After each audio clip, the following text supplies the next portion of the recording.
అందుకే మనం ఇప్పుడు ఆనవాళ్ళు కలిగి ఉన్నాం, ఇప్పుడు గురుతు కలిగి ఉన్నాం, ఇప్పుడు గురుతు కలిగిన జీవితం. హల్లెలూయా. పరిశుద్ధాత్మ చూడండి, మన సంఘ కాలంలో మనం గమనించినట్లయితే నీతీకరణ వర్తమానం, శుద్ధీకరణ వర్తమానం, పరిశుద్ధాత్మ బాప్తీసం. నీతీకరణ వర్తమానం లూథర్ ద్వారా వస్తే, శుద్ధీకరణ వర్తమానం వెస్లీ ద్వారా వచ్చినది.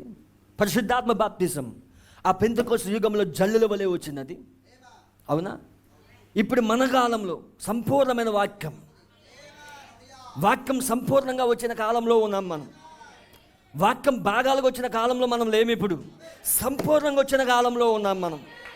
ఇప్పుడు వాక్యం సంపూర్ణంగా వచ్చినది అంటే ఇప్పుడు 7వ ముద్రనే పరిశుద్ధాత్మ బాప్తీసం. ఈ కాలపు వాక్యంలో పరిశుద్ధాత్మ బాప్తీసం ఉన్నది. పరిశుద్ధాత్మ బాప్తీసం అంటే పేకాటం మానేయడం కాదు, సినిమాలు చూడడం మానేయడం కాదు. అవునా?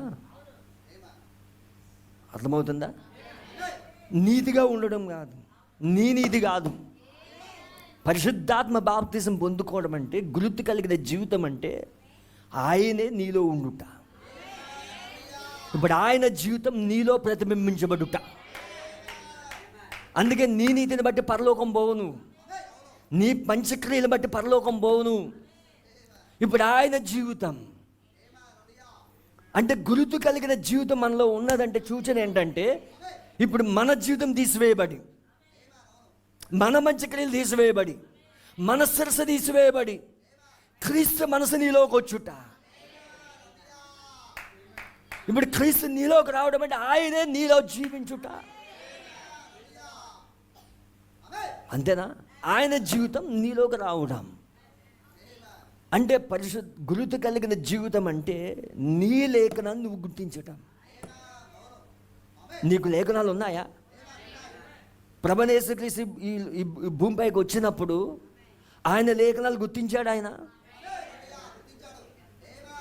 ఫలానా ప్రవక్త చెప్పినట్లుగా ఇలా జరగవలసి ఉన్నది, మీ వినికుడు ఈ లేఖనాలు నెరవేర్పు జరిగాయి. ఏంటది? ఆయన కొరకు ఏదైతే రాయబడిందో ఆ లేఖనాలన్నీ నెరవేర్పు చేయడం. ఆయన పాత నిబంధనలో ప్రవక్తల ద్వారా ఏదైతే పలికాడో ఆ పలకబడిన వాక్యం, ఆ ప్రవచనాలన్నీ ఆయన జీవితంలో నెరవేర్పు చేయడం. ప్రతి దినము ప్రభువైన యేసుక్రీస్తు జీవితంలో లేఖనాలు నెరవేర్పు చేయడం. ఆయన ఏ స్థలానికి వెళ్ళినా ఇదిగో పలానా ప్రవక్త చెప్పినట్లు, ఇర్మియా చెప్పినట్లుగా, హెజ్కేల్ చెప్పినట్లుగా, యెషయా చెప్పినట్లుగా లేఖనం నెరవేర్పు జరిగింది. జకరియా చెప్పినట్లుగా, మీకా చెప్పినట్లుగా. అంటే ప్రవక్తలు చెప్పిన లేఖనాలు నెరవేర్పు చేయడానికి వచ్చాడు ఈయన. అందుకే అన్నాడు, ప్రవక్తల వచనములైన ధర్మశాస్త్రం కొట్టివేసిన తలంచుతుంది కానీ వాటిని నెరవేర్పు చేయడానికే వచ్చానన్నాడు ఆయన. నెరవేర్పు చేస్తా ఉన్నాడు ఆయన. ఆయన కొరకు ఏదైతే ప్రవచనాలుగా ముందుగా రాయించాడో వాటిని నెరవేర్పు చేయడం. ఇప్పుడు విలియం బ్రన్హం గారి యొక్క లైఫ్ ఏంటి? ఆయన జీవితం ఏంటి? ఆయన కొరకు పరిశుద్ధ గ్రంథంలో లేఖనాలు రాయబడ్డాయి. ఆయన లేఖనాలు ఏంటి? మలాకి 4:5. ఆయన మలాకి 4:5 ప్రవక్తేనా? ఆ లేఖనం నెరవేర్పు చేయడానికి వచ్చాడు ఆయన. ఆయన లూకా సువార్త 17:26 నుండి 37 వరకేనా? ఆయన జీవితంలో మనిషి కుమారుని ప్రత్యక్షపరచాలా? ఏకైక మనిషి కుమారుని ప్రత్యక్షపరచాలి. అది ఎవరి లేఖనం? అది విలియం బ్రన్హం గారి లేఖనం. ఆయన ప్రకటన 3:14 ఆయన 7వ దూతేనా? లవోదిక సంఘకాల దూతేనా ఆయన ప్రకటన 10:7 అంటే ఆయన రంగం పైకి వచ్చినప్పుడు ఆయన లేఖనాలు గుర్తించుతూ ఉన్నాడు. ఆయన జీవితంలో ఆయన లేఖనాలు నెరవేర్పు జరుగుతూ ఉన్నాయి. ఇప్పుడు మన జీవితంలో మనకున్న లేఖనాలు ఉన్నాయి. ఇప్పుడు అదే గుర్తు కలిగిన జీవితం అది. ఇప్పుడు వధువు కూడా కొన్ని లేఖనాలు పెట్టించాడు ఆయన. ఎందుకు? గ్రంథం తెరవబడిన కాలంలో ఉన్నాం ఇప్పుడు నీకు కూడా కొన్ని లేఖనాలు ఉన్నాయి ఇక్కడ. ఆ లేఖనాలు నెరవేర్పు చేయడమే పరిశుద్ధాత్మ బాప్తిజం. గుర్తు కలిగిన జీవితం. నీ మంచి జీవితం కాదు. మంచి జీవితం ఓకే, శుద్ధీకరణ జీవితం ఓకే, ఆ జీవితం ద్వారా నువ్వు పరలోకం పోవు. నీ మంచి జీవితాన్ని బట్టి నువ్వు పరలోకం పోవు. అవన్నీ మంచియే, అవి ఇతర మతాలలో కూడా ఉన్నాయి. కానీ ఇక్కడ గురుతి కింద ఉండాలి. నువ్వు గురుతి కలిగిన జీవితం ఉండాలి. ఇప్పుడు ఆ గురుతి కలిగిన జీవితం ఏంటి? నీ జీవితంలో లేఖనాలు నెరవేర్పు చేయడం. ఇప్పుడు నీ లేఖనాలు నువ్వు గుర్తించడం. ప్రవక్త విలియం బ్రన్హం గారు రంగం పైన నుండి వెళ్ళిపోయాడండి. ఆయన లేఖనాలు ఆయన నెరవేర్పు చేశాడు ఆయన.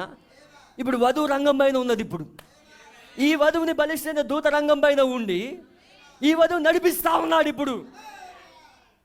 ఇప్పుడు నీ లేఖనాలు నువ్వు గుర్తించటం,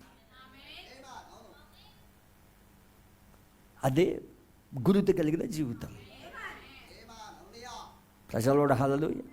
నీ లేఖనాన్ని నువ్వు గుర్తించటం. ఎందుకు? టోకెన్ మాట్లాడుతూ ఉంది ఇప్పుడు, గురుతు మాట్లాడుతూ ఉన్నది ఇప్పుడు. అందుకే దేవుడు తన సువార్తను ప్రకటించడానికి ఉంటున్నారా? దేవుడు తన సువార్తను ప్రకటించడానికి ఒక మానవుడు వాడుకుంటాడు. ఆయన చంద్రుని వాడుకోలేదు, ఆయన సూర్యుని వాడుకోలేదు, ఆయన చెట్లను వాడుకోలేదు. ఆయన ఒక మానవుడు వాడుకుంటాడు. ఆయన ఎందుకు? ఎల్లప్పుడూ మానవుడి ద్వారానే మాట్లాడతాడు ఆయన. గురుతు కలిగిన జీవితం ఇప్పుడు, టోకెన్ కలిగిన జీవితం ఇప్పుడు. అంటే ఎక్కడో మన లేఖనాలు ఉన్నాయి, ఇక్కడ ఎక్కడో మన జీవితం ఉన్నది అక్కడ. అందుకే నీ జీవితంలో ఏదో ఒక జీవితం కలుస్తుంది. రూతు జీవితంతో కలుస్తూ ఉంటుంది, ఎస్తేర్ జీవితంతో కలుస్తూ ఉంటుంది, సారా జీవితంతో కలుస్తూ ఉంటుంది, సమరశ్రీ జీవితంతో కలుస్తూ ఉంటుంది, అబిగైల్ జీవితంతో కలుస్తూ ఉంటుంది. ఎక్కడో ఛాయలో నీడలలో నీ జీవితం కలుస్తూ ఉంటుంది. నీ జీవితంలో జరిగే సంఘటనలు వాక్యంతో గుర్తించుట. అది నీ పరిశుద్ధ జీవితం కాదు, అది నీ నీతి జీవితం కాదు. ఆయన నీలో వచ్చి, ఆయన నీలో ఉండి ఆ జీవితాన్ని కలిగి ఉండడం, అదే గుర్తు కలిగిన జీవితం. అదే టోకెన్ కలిగిన జీవితం అది. అందుకే మొదటి నిర్గమం ప్రజలు టోకెన్ కింద ఉన్నారు, రక్తపు గురుతు కింద ఉన్నారు. ఆ రక్తపు గురుతు కింద ఉండే వాళ్ళు వాగ్దాన దేశానికి వెళ్ళారు. ఆ గొర్రె పిల్లని తీసుకొచ్చి ఎన్ని దినాలు ఉంచాలి? 4 దినాలు ఉంచాలి. 4వ దినం సాయంకాలం దాన్ని వధించాలి. ఆ గొర్రె పిల్లకి లెక్క ఉన్నది.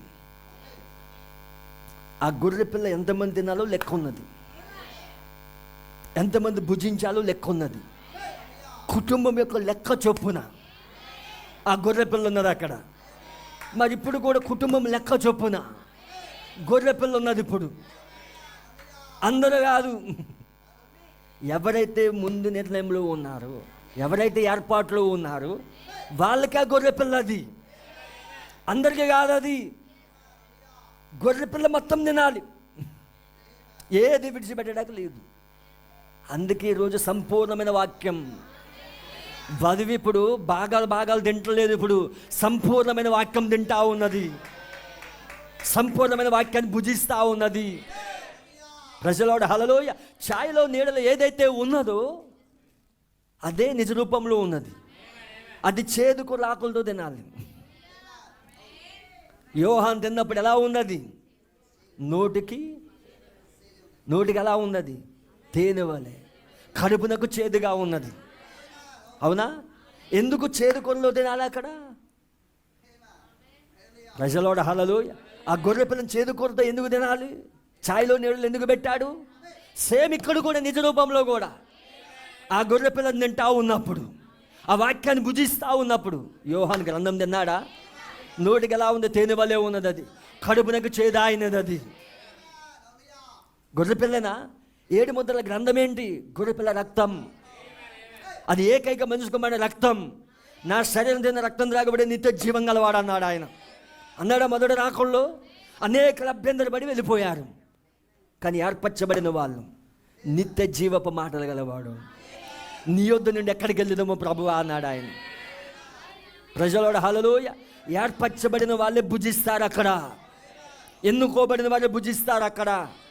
దానికి లెక్క ఉన్నది అక్కడ, వాళ్ళే భుజించగలరు అక్కడ.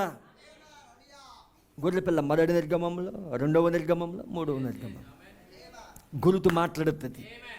పరిశుద్ధాత్మ బాప్తిసం అంటే గురుతు కలిగి ఉండటం, ఆయన జీవితాన్ని కలిగి ఉండటం. ప్రజలోడు హల్లెలూయా. ఆయన జీవితాన్ని కలిగి ఉండటం, మన లేఖనాలు మనం గుర్తించడం, అదే పరిశుద్ధాత్మ బాప్తిజం. ఈ కాలములో ఈ కాలపు వర్తమానంలోనే పరిశుద్ధాత్మ బాప్తిజం ఉన్నది. అంటే మిగతా కాలంలో లేదా? ఉంది. ఎఫెసు నుండి పరిశుద్ధాత్మ ఉన్నది. ప్రతి కాలంలో ఉన్న పరిశుద్ధాత్మ. ప్రవక్త బోధించాడా? భాగాలుగా, కొంచెం అక్కడ. కానీ ఈ కాలంలో సంపూర్ణమైన వాక్యం సంపూర్ణంగా వచ్చినది ఇప్పుడు. ప్రజల హల్లలో పరిశుద్ధాత్మ సంపూర్ణంగా వచ్చినది ఇప్పుడు. ప్రతి కాలంలో పరిశుద్ధాత్మ.